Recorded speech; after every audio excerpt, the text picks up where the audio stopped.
Difficile d'oublier le Zimbabwe quand on y est né et quand on y a vécu ses plus belles années. À présent, nous allons vous raconter une histoire d'amitié qui marque toute une vie. Celle de Robin et de Mercy, deux petites filles qui ont grandi ensemble dans ce pays. L'une est blanche, l'autre est noire.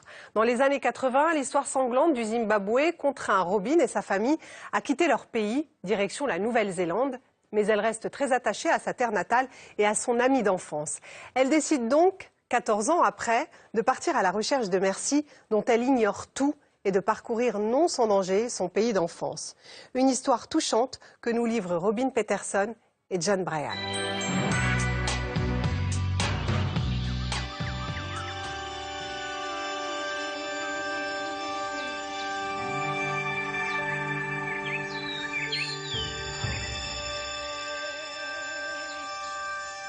Le Zimbabwe, la terre où j'ai grandi. Il fut un temps où c'était le pays le plus prometteur d'Afrique. Mais comme tant d'autres personnes, je n'y habite plus. Dans les années 80, ma meilleure amie et moi-même étions l'emblème du nouveau Zimbabwe indépendant. Une petite blanche et une petite noire qui passaient leur temps ensemble. Nous nous connaissions depuis l'école maternelle. Dans ce film, je l'appellerai Mercy. Ce n'est pas son vrai nom. Lorsque nous avions 8 ans, l'homme le plus puissant du pays est venu dans notre ville. Mercy et moi nous sommes entraînés pendant des jours à faire la révérence. Le camarade Robert Mugabe était notre héros. Je me souviens encore combien nous étions excités d'avoir été choisis pour mettre un collier de fleurs au cou de ce grand homme.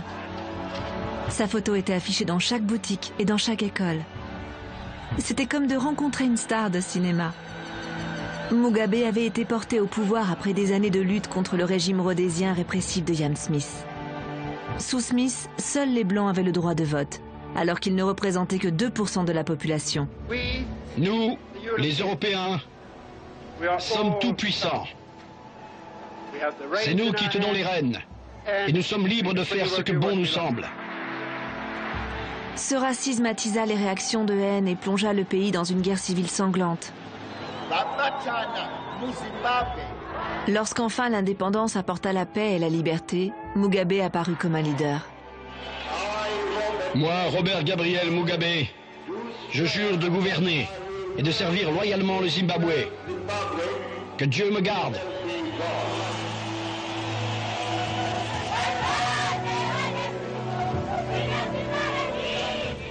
Mais cela n'allait pas durer.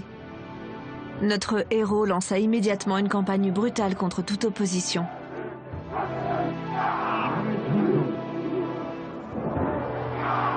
Sa première cible fut une tribu rivale, le peuple Ndébélé, le peuple de Mercy. Des milliers de civils furent battus et tués.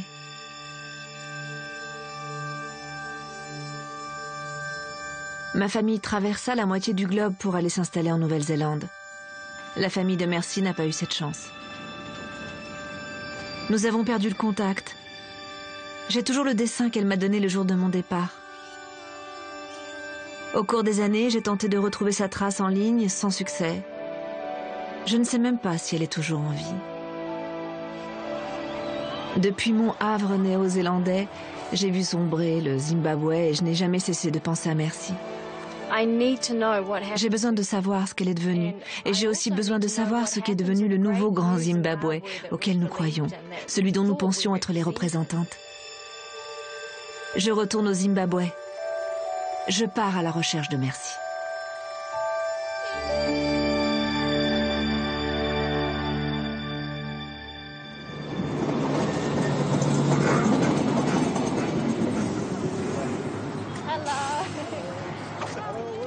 Plus de 7 millions de Zimbabwéens vivent aujourd'hui à l'étranger. J'ai décidé de filmer mes recherches et je demande conseil à ceux qui ont dû fuir.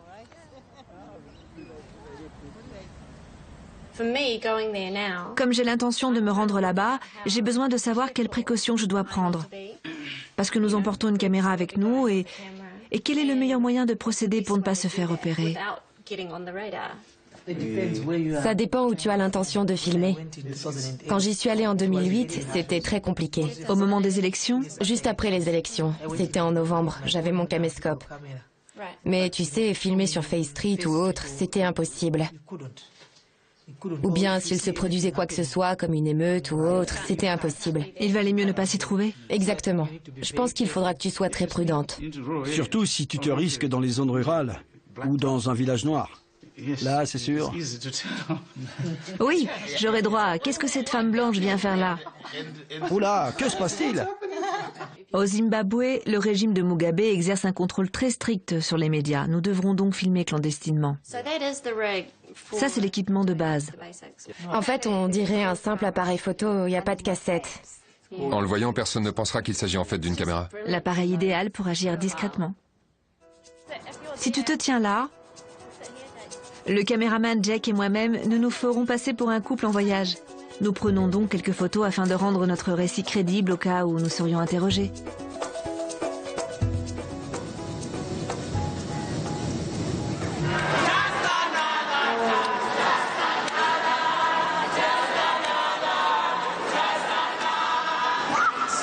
Tu commences à te sentir chez toi?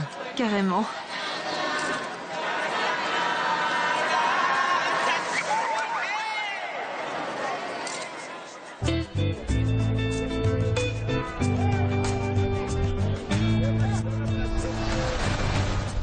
Au cours des 10 dernières années, de nombreux Zimbabwéens ont afflué en Afrique du Sud pour échapper à la violence politique et dans l'espoir de trouver du travail.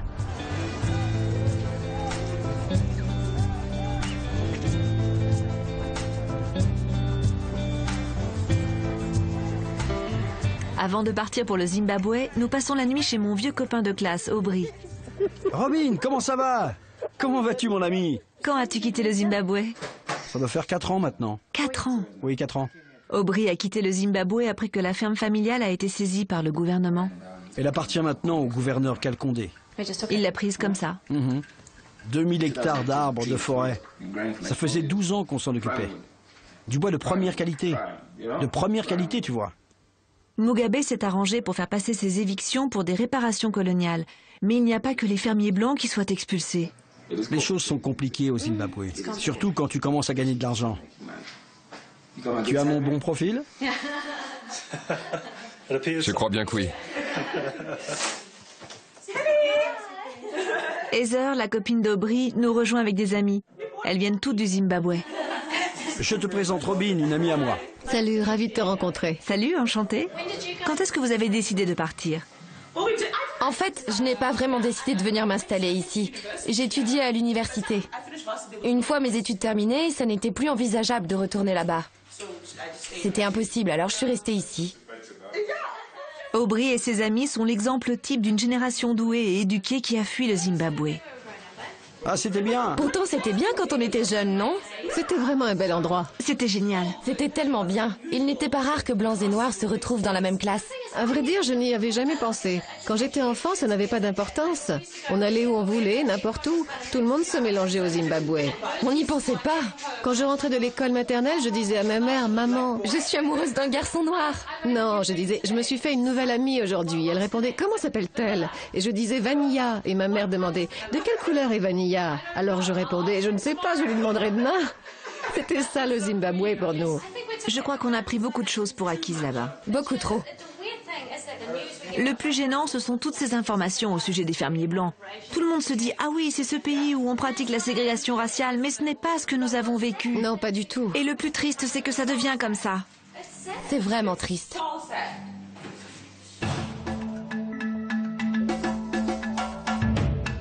On dit que si vous naissez en Afrique, l'Afrique continue de couler dans vos veines. C'est excitant de revenir ici.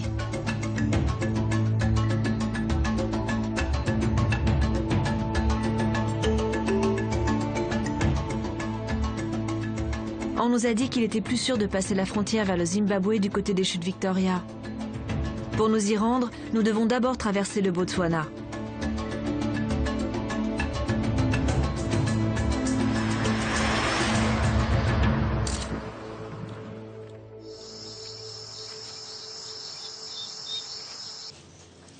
Avant de passer la frontière, nous dissimulons notre matériel de prise de vue aussi bien que possible. La fouille des sacs est fréquente au poste frontière.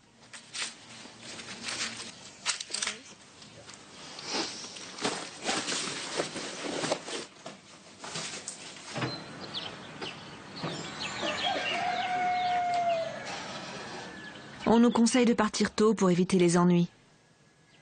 Aucune société de location ne nous autorisera à passer au Zimbabwe avec une voiture. J'ai donc pris contact avec quelqu'un qui nous offrira un moyen de transport de l'autre côté. Nous ne pouvons pas filmer notre passage à la frontière sans attirer l'attention sur nous. Jake dissimule la caméra. Est-ce que Jake peut sortir la caméra maintenant ou ce n'est pas une bonne idée? Si on voit quoi que ce soit de suspect, je la cacherai. Une fois au Zimbabwe, nous longeons des files de camions qui attendent là depuis des jours, impatients de pouvoir aller au Botswana et en Zambie pour récupérer des marchandises à vendre. Peter est notre unique contact au Zimbabwe à être au courant du documentaire. Il est d'accord pour nous aider. Peter connaît parfaitement le terrain et comme j'ai quitté le pays depuis longtemps, son aide nous sera précieuse. Il vaut mieux ne pas attirer l'attention aussitôt dans votre enquête. Tout cela est encore très sensible. Ils sont toujours à l'affût de ce genre de choses. Zimbabwe, premier jour, clap de synchro.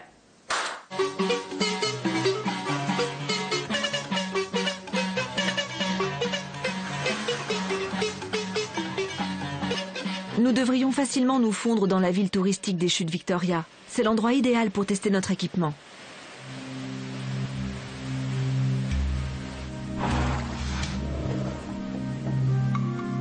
Bien que nous ayons l'air de touristes, notre couverture nous paraît soudain bien fragile lorsque Jake et Peter sont interrogés par une femme agent de police.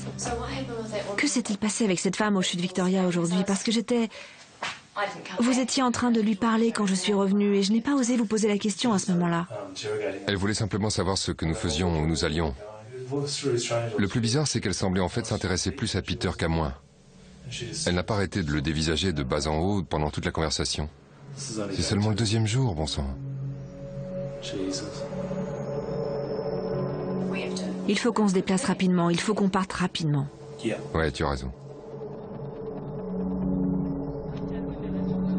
Nous partons à l'aube. De toute évidence, nous devrons nous montrer encore plus prudents que nous ne pensions.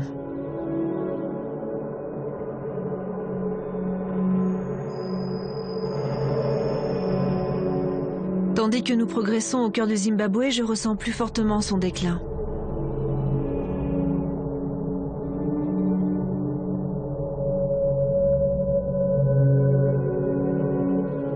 Nous roulons vers l'endroit où j'ai vu Merci pour la dernière fois. Et nous passons par Bulawayo, où ma mère a grandi. Bulawayo signifie l'endroit qui tue. Pendant la guerre civile, le parti ZANU-PF de Mugabe, originaire du Mashonaland au nord, a uni ses forces à celles du parti ZAPU, originaire du Matabeleland au sud, contre l'armée rhodésienne. Mais dès l'obtention de l'indépendance, Mugabe a considéré la ZAPU et le peuple ndébélé comme les plus grandes menaces envers son autorité. Prétextant combattre des dissidents, il créa une force armée meurtrière du nom de 5e brigade, entraînée par la Corée du Nord. Ils bouclèrent plusieurs secteurs du Matabeleland, n'hésitant pas à massacrer des villages entiers. Au moins 20 000 hommes, femmes et enfants furent assassinés.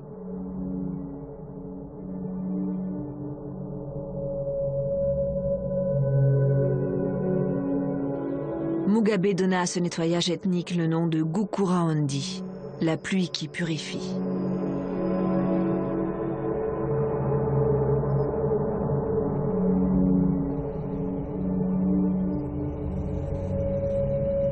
Bulawayo est la capitale du Matabeleland, la région de la tribu de Merci. Une enquête des droits de l'homme a montré que plus de 80% des habitants de la région ont été personnellement confrontés à la torture. Mon frère a été tué lors du Gukuraondi. Il frappait tous les anciens, les enfants, et même les femmes enceintes. Mon oncle aussi, ils lui ont cassé la colonne vertébrale. Ils ont aussi violé mes 2 sœurs. Ces événements m'ont beaucoup marqué.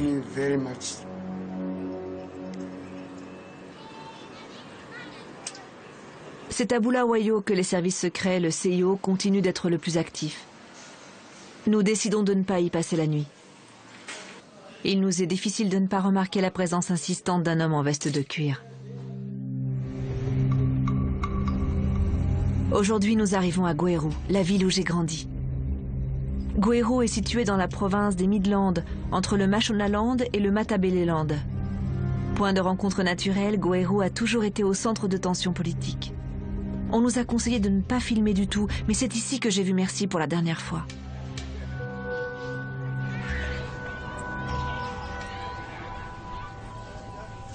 Je la faisais tourner, toujours trop vite à son goût. Elle répétait « Arrête, arrête !» J'ai pris rendez-vous avec quelqu'un d'ici qui connaît bien Gweru. Sam et son ami Fadzi vont m'aider à rechercher Merci. Quand vous êtes-vous parlé pour la dernière fois? Quand on s'est vu parler, 96, 97. Ça fait un bail. Oui, ça fait un moment. Elle avait un travail? La dernière fois que je l'ai vue, elle étudiait pour devenir enseignante. Il va falloir enquêter et voir ce qu'on trouve. Il faut interroger des gens. J'ai aussi quelques photos, je vais vous montrer. Peut-être quelqu'un la reconnaîtra ou ses parents. Elle ou bien ses parents. Commençons déjà par CJR. Peut-être que ces photos leur rappelleront quelque chose.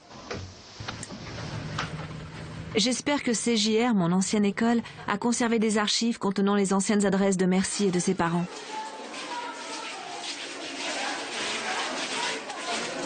Excusez-moi, je cherche... Est-ce que vous vous souvenez d'elle? C'était ma meilleure amie quand j'étais à l'école ici. Cette fille-là? Oui. Je me souviens bien de son visage.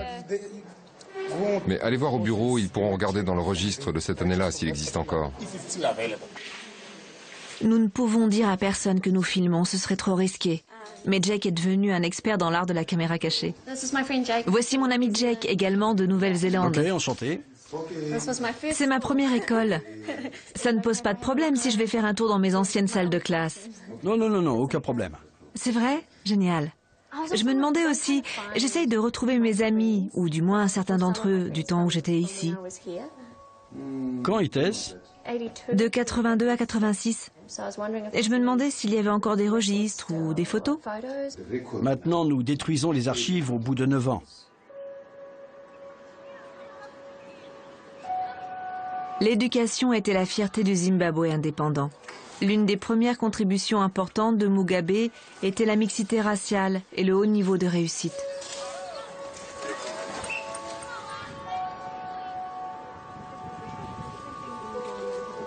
Au cours des 10 années écoulées, tout s'est rapidement détérioré.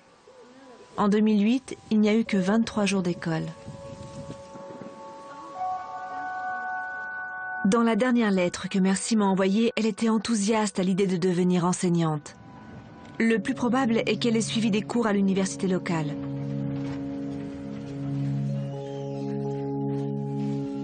Je leur explique que je suis à la recherche d'une amie qui était à mon avis étudiante ici entre 1997 et 2001. Asseyez-vous. Merci. Nous avons besoin de votre aide. Ils ont accepté d'ouvrir leur classeur. Ces documents ont sans doute été archivés. Oui, sûrement. C'était il y a longtemps. Ils ont dû être archivés, oui. On ne les a pas, hein. Je pense avoir fait de mon mieux. Merci beaucoup d'avoir essayé. Quel dommage. Oui, c'est comme chercher une aiguille dans une botte de foin. Notre prochaine étape consiste à arpenter les rues de l'endroit où j'ai vu Merci pour la dernière fois. Ces townships ont été bâtis par le gouvernement séparatiste rhodésien, mais leur population a explosé depuis l'effondrement économique du Zimbabwe. Ces zones ont été les plus durement touchées par la récente épidémie de choléra, qui a fait des milliers de victimes dans tout le pays. Tu reconnais quelque chose? Non, pas vraiment. Toutes les maisons se ressemblent et mes souvenirs remontent à 14 ans, alors... De nos jours, dans ce quartier, la présence de Blancs risque de soulever des questions. Nous restons à l'arrière du van de Sam et de Fadzi, pendant qu'ils vont de maison en maison avec des photos de Merci, en espérant tomber sur quelqu'un qui la reconnaîtra. Mais encore une fois, nous rentrons les mains vides. Merci Fadzi. De rien. J'ai l'impression qu'on n'arrivera à rien du tout ici. Personne ne semble reconnaître la famille. Ce qui veut sans doute dire qu'ils ont déménagé. Il y a sûrement plusieurs années.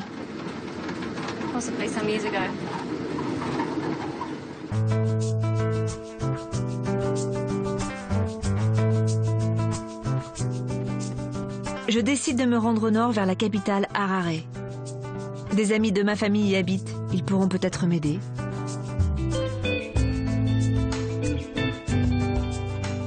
Le Zimbabwe est l'un des pays les plus fertiles d'Afrique. Mais nous croisons sur notre route de nombreuses fermes abandonnées. Dans les années 90, le MDC, Mouvement pour le changement démocratique, a commencé à menacer le système du parti unique de Mugabe. Mugabe a compris qu'agriculteurs et ouvriers constituaient la base du soutien au MDC, alors il a commencé à les chasser de leurs terres. Au même titre que leurs employeurs, plus d'1 million d'ouvriers agricoles ont perdu leur maison et leur travail. De nombreuses fermes ont été attribuées aux ministres du gouvernement. Le Zimbabwe importe aujourd'hui plus de 80% de sa nourriture. Je vais chez des amis qui organisent un barbecue. J'espère qu'ils pourront m'aider dans mes recherches. L'un d'entre eux a un contact qui a de nombreuses relations. Je commence à m'inquiéter lorsque je me rends compte qu'il parle à un haut gradé de la police. Vous n'avez pas un numéro de carte d'identité? Non, la dernière fois que je l'ai vu, nous étions adolescentes.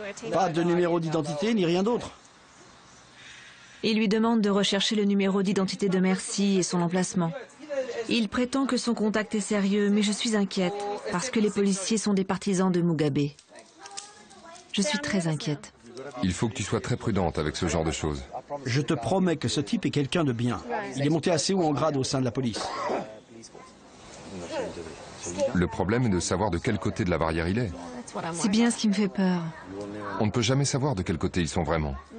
Ils jouent toujours le jeu.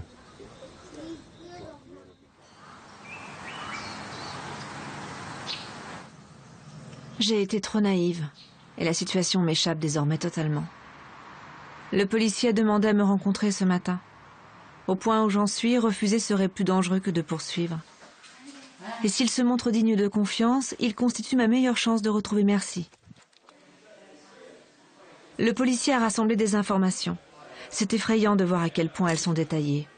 On y trouve des renseignements sur les 3 dernières générations de la famille de Merci et l'endroit où elle vit aujourd'hui. Mais j'ai envie de lui faire confiance. C'est comme ça que ça marche au Zimbabwe. Personne n'a vraiment confiance en qui que ce soit. Tout le monde connaît quelqu'un d'un peu louche. Avec un peu d'argent, on peut trouver tout ce qu'on veut. Mais personne ne vous dit combien il faut. Et moi, j'en sais rien. Combien tu lui as donné? 130. $? Oui. Le policier insiste pour nous accompagner jusque chez Merci. Jack s'assoit à côté de lui.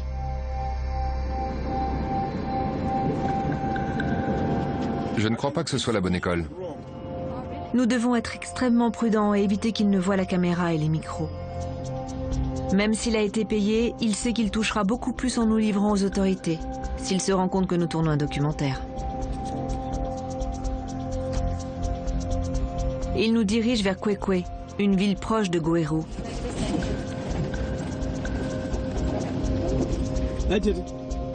Ces renseignements indiquent que c'est là que Merci habite aujourd'hui et travaille comme enseignante. Avant d'arriver à Kwekwe, il nous dit de quitter la route principale, en direction de la zone rurale de Jombe. C'est dans ce genre d'endroit isolé que des gens sont emmenés et disparaissent définitivement.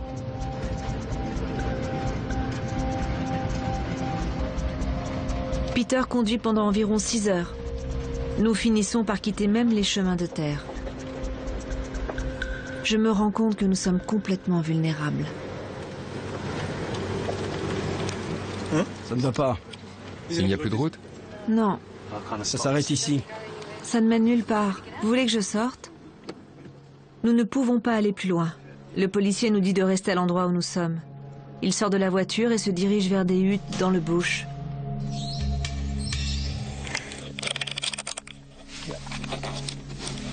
Nous sommes littéralement au milieu de nulle part.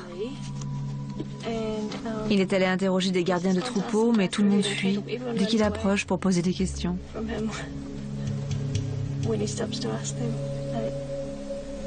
Les gens ont peur par ici.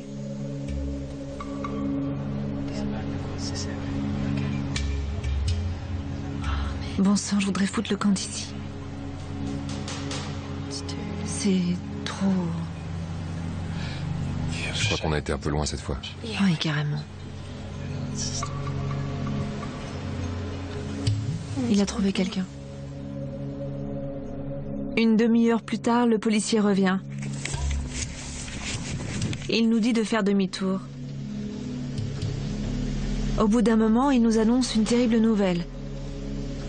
Il a bien retrouvé la famille de Merci. Et ils lui ont dit que Merci était morte. Ils ont dit ce qu'il s'était passé? Des suites d'une longue maladie. Une longue maladie? Désolé. C'est vraiment triste. Une longue maladie est l'euphémisme utilisé pour parler du sida. J'ai du mal à accepter la nouvelle.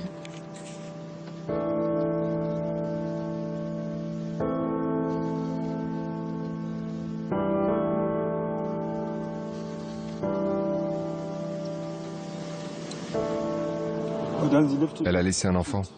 Un enfant? Un enfant, oui. L'enfant est ici? Oui, il habite là, il s'occupe de troupeaux.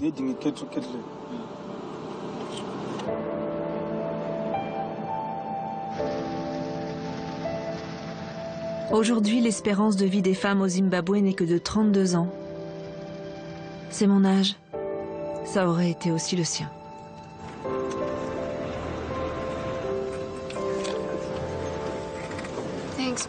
Merci, Peter. On n'aurait rien pu faire sans vous.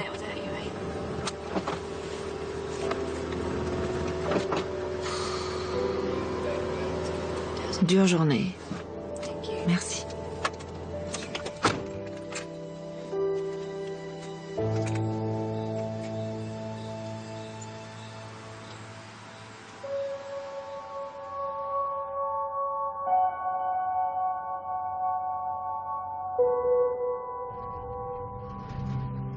Je ne sais pas trop quoi faire maintenant. Je tiens à parler moi-même en tête-à-tête avec la famille de Mercy, mais je dois trouver le moyen le plus sûr de retourner là-bas. Nous retournons à Bulawayo pour rencontrer un parlementaire du MDC. Techniquement, le MDC, Mouvement pour le changement démocratique, a remporté les élections de 2008. Mais Mugabe a refusé de quitter le pouvoir. La pression internationale a imposé un partage du pouvoir, mais Mugabe a arrangé les choses en sa faveur. Le MDC a été absorbé au sein du gouvernement, affaiblissant ainsi son rôle d'opposition. Bien que notre contact soit un membre du Parlement, notre rencontre doit rester secrète. Il a accepté de nous conduire auprès de la famille de Mercy. En ville, quelqu'un nous tape sur l'épaule et nous demande de monter dans une voiture. C'est parfait, merci. Nous traversons la région de Silobela. Ce bastion du MDC a été le témoin de nombreux actes de violence.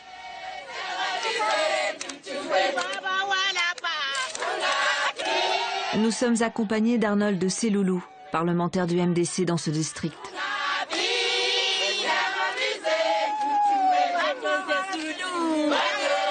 Cette communauté a dû faire preuve de courage pour voter pour Arnold. Malgré le gouvernement d'union, leaders et partisans du MDC risquent toujours de se faire attaquer.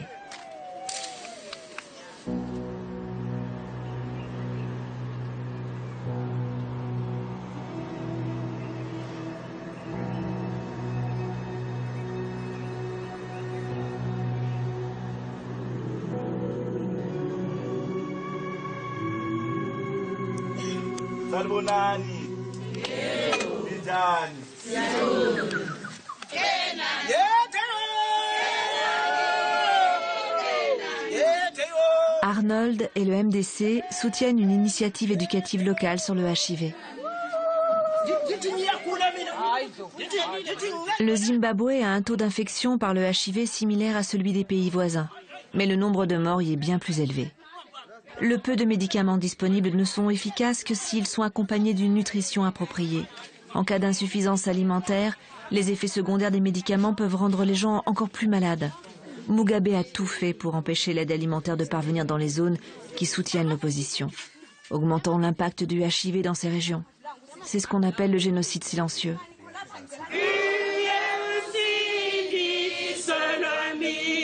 Je ne peux m'empêcher de penser que la mort de Mercy en est la conséquence. Je fais un don pour leur programme d'éducation et ils m'offrent un poulet.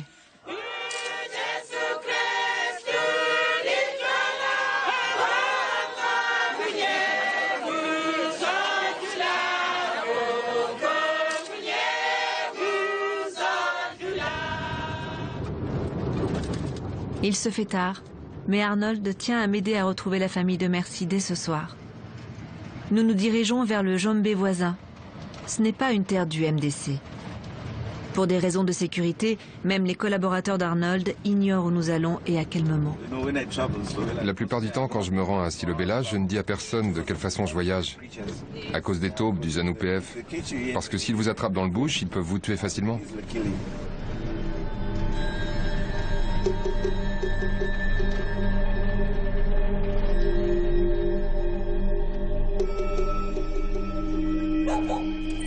Il est presque minuit lorsque nous atteignons enfin le bon groupe de huttes. Bonjour. Bonjour. Comment ça va? Ça va, merci. Je suis désolée de vous réveiller. Ça va, à condition que vous veniez ici dans un bon esprit. Oui, absolument. Quand l'homme, le chauffeur, est venu parler à votre jeune frère, Oui, il leur a dit de rester dans la voiture. oui, c'est vrai. On a eu peur parce que... Parce que cet homme a dit qu'ils avaient peur aussi. Et lui avait peur également. Et vous aviez peur aussi. Je voudrais présenter mes photos de Merci à la famille. Mais lorsque je leur montre les clichés, le doute se lève sur son identité. Est-ce que c'est elle? Non. C'est son visage ici. Vous pensez que ce n'est pas la bonne personne? Ah, j'ai un doute. Cette photo, ça ne lui ressemble pas. Non, ce n'est pas elle. Nous n'avons pas amené la bonne personne. Je suis désolée.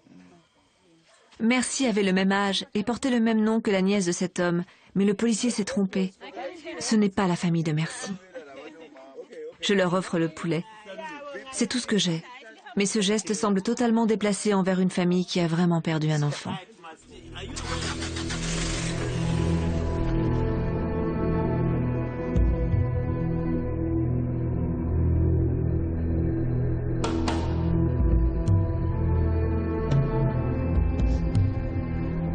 Merci est sans doute toujours en vie. De retour à Bulawayo, je reprends mes recherches. Mais je n'ai plus aucune piste. Il ne reste plus beaucoup de temps avant que nos visas touristiques n'arrivent à expiration. En désespoir de cause, je me tourne vers l'annuaire, mais le nom de famille de Merci est très courant au Zimbabwe.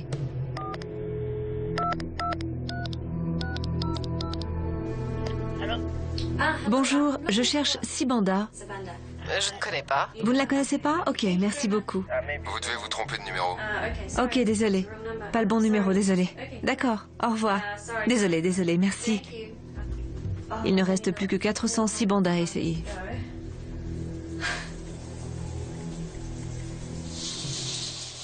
Enfin, au bout de 2 jours, l'espoir renaît. Vous la connaissez? Oui. C'est vrai? Je crois qu'elle revient demain matin. Demain matin? Peut-être même aujourd'hui. Oh, ok. J'arrive de Nouvelle-Zélande. Dites-lui que je m'appelle Robin Patterson. J'aimerais beaucoup la voir avant de partir. Ok. Je pense que ça peut être elle. Il dit qu'elle était à l'école CJR, alors j'ai bon espoir. L'homme au téléphone dit qu'il est le père de Merci, mais je trouve bizarre que mon nom ne lui dise rien. Je me rends à l'adresse indiquée à Gweru.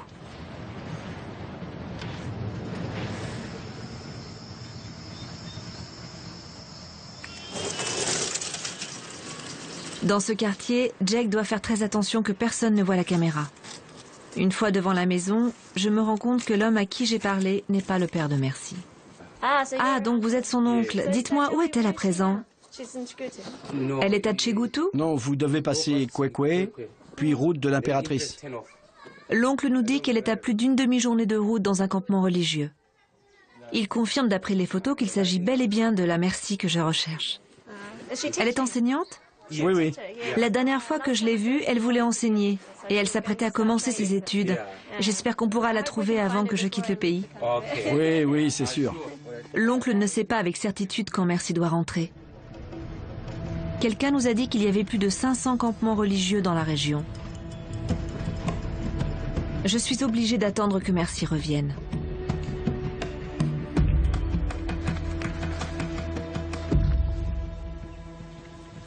Aujourd'hui, c'est le jour de l'indépendance. Tandis que nous attendons Merci, Mugabe est dans les parages pour célébrer ses 30 ans au pouvoir. Les médias officiels annoncent triomphalement 30 ans de paix et de liberté.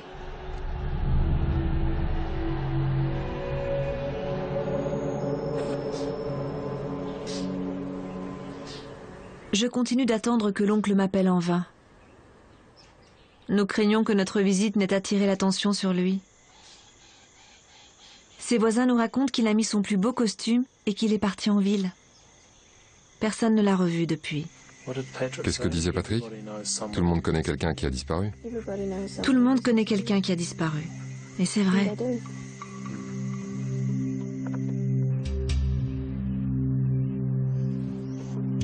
Au bout de 4 jours, toujours aucune nouvelle. Et puis un habitant nous apprend qu'un campement religieux est souvent une autre manière de dire qu'une personne a quitté le pays. Il est probable que Merci soit parti en Afrique du Sud. Je prends la décision de passer la frontière en bus pour reprendre les recherches en Afrique du Sud. Mais il m'est difficile de quitter le pays sans avoir retrouvé Merci.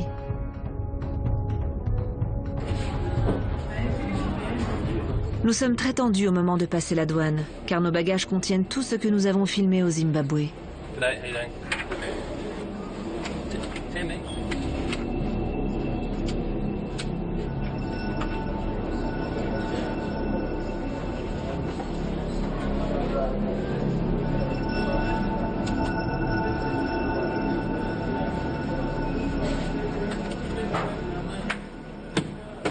Finalement, nous passons sans nous faire fouiller.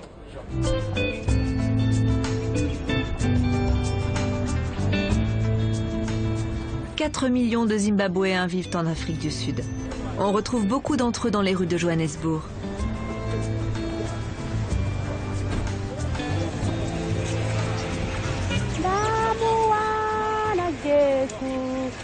Dans le centre-ville, nous rencontrons Priscilla, titulaire d'une licence avec mention en sociologie.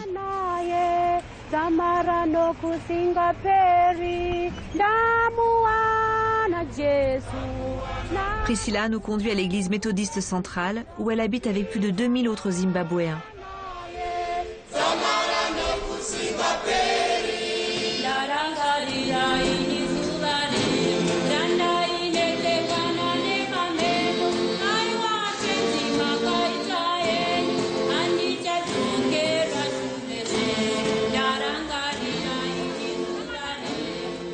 Les gens dorment dans les escaliers et partout où ils trouvent de la place.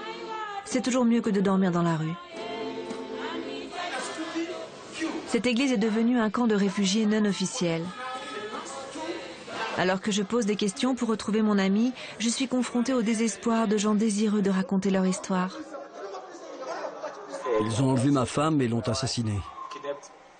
Ils l'ont enlevée. Le lendemain de leur arrivée. Il y avait des hommes dans un pick-up Mitsubishi blanc, sans immatriculation. Ils portaient des lunettes noires et ils avaient des armes. Ils l'ont emmenée et à ce jour, elle n'est pas revenue. La date anniversaire était il y a 7 jours, le 26. Je ne l'ai pas oubliée et elle me manque beaucoup.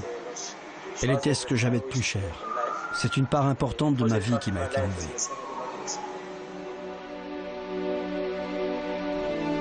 À un autre étage, je rencontre un jeune homme de 16 ans.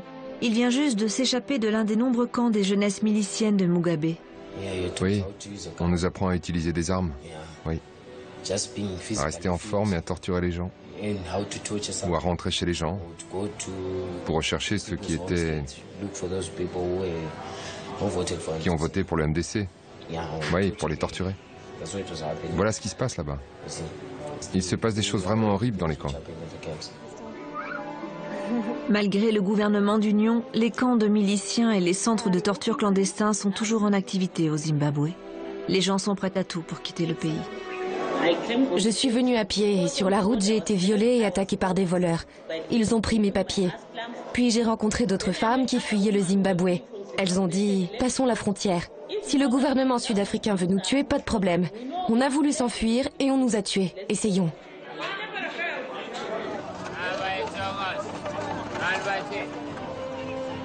Dans la ville, la difficulté de ma recherche me saute aux yeux.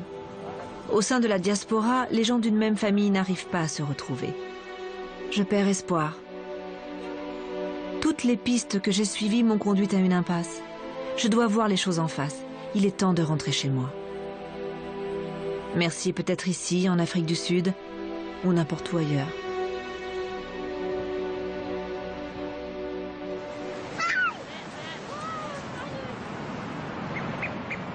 Depuis mon retour, il m'est difficile de ne plus penser à mes recherches.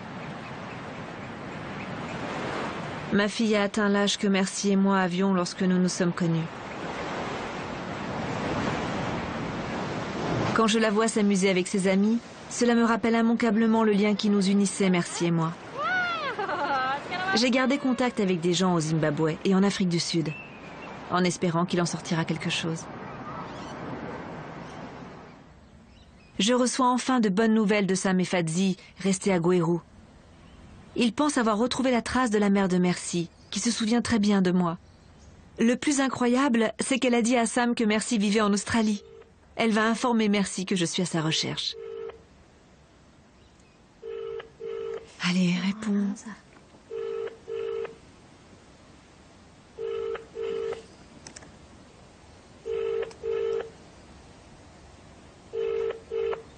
Allô?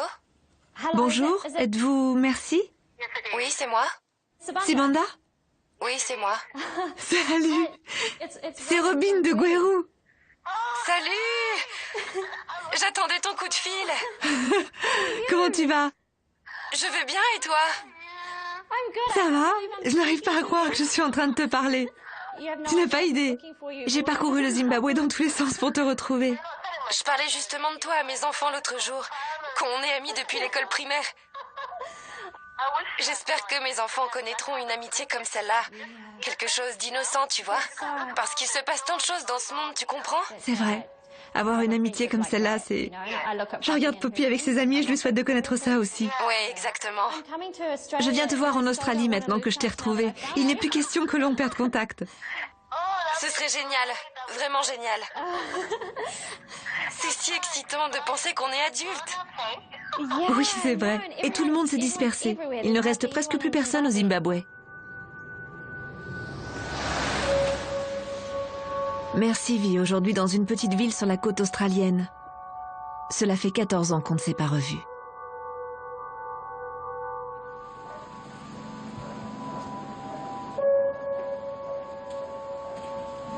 Comme sa famille est restée au pays, Merci a demandé à ce que son visage n'apparaisse pas à l'écran.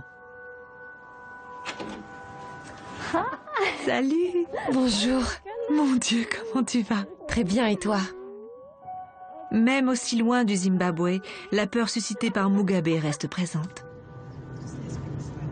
Merci et son mari font partie des plus chanceux. Il y a 18 mois, ils avaient suffisamment économisé pour pouvoir quitter le Zimbabwe avec leurs enfants. Merci avait concrétisé son rêve de devenir enseignante. Mais ici, elle travaille de nuit comme aide-soignante. Ces moments passés avec elle en Australie n'étaient encore il y a peu qu'un simple rêve que je croyais inaccessible.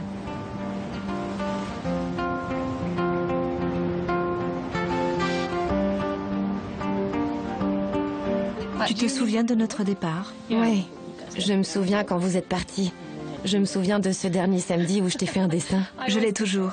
Je l'ai toujours parce que c'était dur de partir et de dire au revoir. C'était si brutal.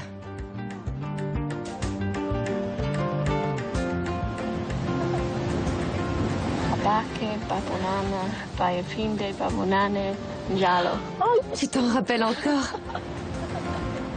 Merci et moi représentons toujours le Zimbabwe. Mais nous avons maintenant le visage de la diaspora, 2 parmi les millions qui ont quitté le pays qu'ils aiment. Pour chaque voix qui s'élève du Zimbabwe, 1000 autres sont réduites au silence. Le combat mené dans notre pays n'oppose pas les Noirs aux Blancs ou les Shona aux Ndébélé. C'est celui du régime de Mugabe contre le peuple.